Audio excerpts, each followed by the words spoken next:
So we'll have a monthly subscription fee. 10 to the C gets postponed indefinitely. The PS4 gets a release date. EA adds a refund option to Origin and more. Hey guys, this is Jess here with your Curse Weekly Roundup, the Gamescom 2013 edition. So as you can tell, we are here live at Gamescom.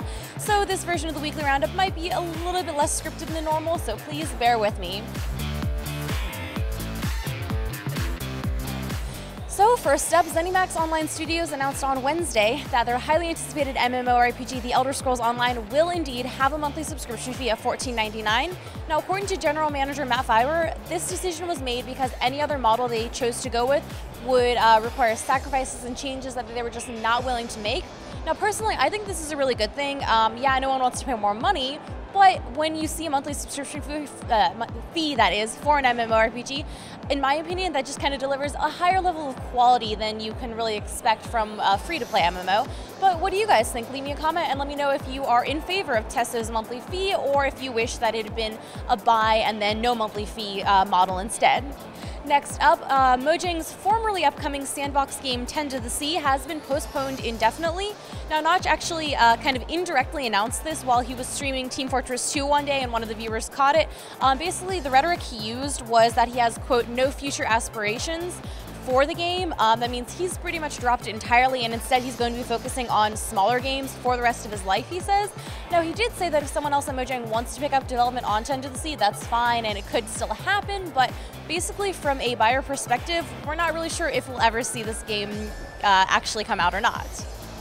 Moving on, the PlayStation 4 has received a release date. They announced this on Tuesday that the PS4 will be released on November 15th in North America and on the 29th of November in Europe.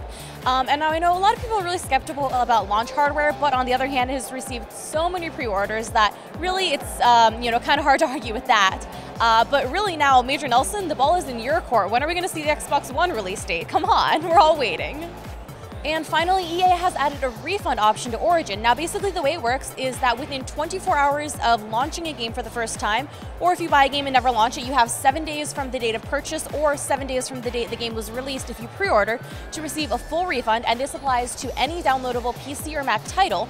And this is pretty much for any reason. If you start playing it, decide you don't like it, or you kind of go over your budget again, realize maybe you couldn't afford it in the first place, or you try it out and it doesn't really work great with your video card, your system needs an upgrade, things like that, you can just go ahead and get a full refund.